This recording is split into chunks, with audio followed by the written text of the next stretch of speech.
Shalom, shalom watu wa Mungu, tunawapenda na tunawasalimu katika jina la Yesu Kristo wa Nazareti, ule ambaye alikufa cha siku tatu akafufuka. Ni Papa John Chiza, Couple John Tina. Tunawapenda sana na leo tuko hapa, na kabla tena ya kuzungumza kidogo kwa ajili ya point fulani ambazo ziko katika ile kitu yetu ya somo ambayo tuko nazungumza, ambayo nasema le renard qui ronge le mariage, wambea wanaochokonoa ndoa au wanaoharibu ndoa. Na tutamshukuru Mungu kwa dakika machache. Mungu, tunakushukuru, tunasema asante kwa sababu uko mwema. Itaonekana kazi tumeifanya ni kwa ajili ya utukufu wako na kutegemeza ndoa na kutegemezana katika safari ya kwenda mbinguni. Unisaidie watu wasikie na watuelewe kwa jina la Yesu. Amen. Siku zilipita tuliongea pointi mbili ambao iko katika vitu ambavyo vinafanya ndoa ikuwe destabilize, ndoa ikuwe na matatizo. Tukaongea jambo ambazo mnazikumbuka, tuliongea mambo mengi hatutajia kule. Lakini leo tutasoma kidogo maandiko matakatifu katika kitabu kia Samueli wa kwanza sura 25 mstari wa 3. Tunasoma katika jina la Yesu Kristo wa Nazareti. Biblia inasema hivi katika sura yake ya 3, tunasema Samueli wa kwanza sura yake ya 25 na mstari wake wa 3. Mstari wake wa 3, Biblia inasema hivi: na jina lake mtu huyo aliitwa Nabali, na jina la mkewe aliitwa Abigaili, na huyo mwanamke aliitwa mwenye akili njema, mzuri wa uso, bali yule mwanamume aliitwa hana adabu, tena muovu katika matendo yake, naye alikuwa hambarikie Kalebu. Amen. Bwana Yesu asifiwe. Ili jambo ndio nataka tulikuoneshe pointi ambayo nyingine tutaiongelea katika ile mavitu ambayo inafanya ndoa ikuwe na matatizo na yanze kufa hata kama watu wanaishi pamoja. Ni jambo ambayo inafanya wababa ambao tukiwatafuta wababa kwa watoto kweli ni wababa wazuri, lakini tukitafuta mume kwa mke wake si mume mzuri. Kwa nini? Unakutana mwanaume amevala hali moya yenye wakati alikuwa anachumbia mke wake na gisi anaanza ishi naye kwa sasa inakuwa matatizo. Japo kitu yenye wanaume biko wanasababu ya kwamba mwanaume ndio anapigwa kwa vita mnyumba. Unajua mwanaume anapigwa vita mnyumba kwa nini? Hata shetani hapendi mwanaume, hata matendo mabaya haitaki kuachia mwanaume hewa. Unajua ni kwa nini? Kwa sababu mwanaume ni mfalme. Na unajua mfalme akikufa taifa lake linakuwa linateswa. Kiongozi akikufa taifa linakuwa linaangamia. Ndio maana utakutana jamaa mingi wakati baba alikufa jamii inakuwa destabilize.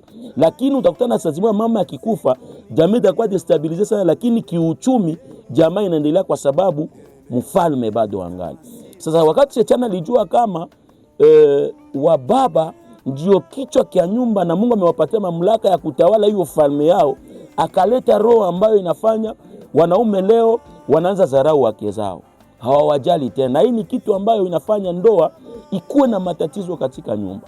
Tutasema hivi mfano, unasikia Biblia inasema, samahani utatuelewa, unasikia Biblia inasema habari Nabali alikuwa mtu mwanaume mwenye alikuwa mkali sawa sawa na jina lake, tena alikuwa hana adabu. Ukisoma kule chini utakutana mahali ambako paka Daudi aliamua kumuua Nabali, lakini mke wake akamuokoa kwa sababu ya nini? Ya akili. Hivyo unakutana wanaume wengi katika ndoa, unakutana na mwanaume anaambia bibi yake aseme, wewe nilikuoa juu ya watoto yangu. Uko na kama nilikuoa juu ya watoto yangu. Watoto yangu ndio ba maana, nilikuoa juu kikala pokuwa nichungia watoto. Unakutana ni neno yenyewe wakati ulimchumbia hakumwambia kama ndakuoa juu kuachia watoto, unamwambia kama mimi nakupenda na mimi naona unaweza kuwa mke wangu. Nikakufanya kuitiki. Unakutana ile neno ni neno ya uzito, unaweza negligee wewe mwanaume tu unasema, lakini mwenye aliipokea inafanya uchungu mwa fulani. Mfano unakutana mwanaume anaweza kuwa katika nyumba yake lakini hasamini mke wake. Mke wake akikala karibu yake kumeza kusalo anamkimbiza wende kumafiga kule kumafiga yenyu, hapana kunisumbua akili, hapana. Ndio kwa mshauri nitaka nikupatie leo kwa machache. Baada ya kukua baba mzuri kwa watoto wako, kuwa osi mume mwema kwa mke wako, mtengeneze amani, patia bibi yako mavaleri. Isipokuwa tu patia mke wako valeri, ajue limite zake kama mama, na wewe ujue limite zako kama baba, na mtaendelea. Pasipo vile, mzee wangu, utakuwa unapanda roho mbaya ndani ya ule mke, na siku roho yake itabadilika, ndio ataikosa mbingu kwa sababu ameua ndoa, lakini duniani na utakuwa umesumbuka sana. Basi nitaka nikwambie tu ya kwamba jitahidi sana katika ile ambayo linachokonoa kwetu sisi wa baba, hiyo jambo inakamata sana. Tujitahidi jamani, tuwapende wake zetu. Penda mke wako baba yangu. Unajua unaweza kumneglige kwa sababu leo uko naye. Sijue Mungu anisaidie siku uambie bibi yako, mimi nakupatia kwanza na wewe 2 jours. Wende ushinde kwenyu, utembee gisu unapenda. Kama ni kunyumba ndio ikalo niachie watoto ni babakiani. Uone kazi wale watu wanafanya. Papa, inaweza uzekana uambie bibi yako aseme hakuna bila nifanyizia huko. Kweli? Hapana. Ushawaishindwa na watoto kunyumba. Uangalie kisi watoto wanasumbuaka. Kumbe tujitahidi sana wake zetu wasipate mawazo mabaya juu yetu. Na mimi nawaza mnajoko banamke wengine waliamua kusema basi bwana akufe tu kama atakufa vishie pale. Niko naongea na couple za Wakristo pia osi za wale ambao hawajaokoka, lakini sana sana kwetu sisi Wakristo tujitahidi kulinda ndoa zetu na Mungu atakuwa anatubariki.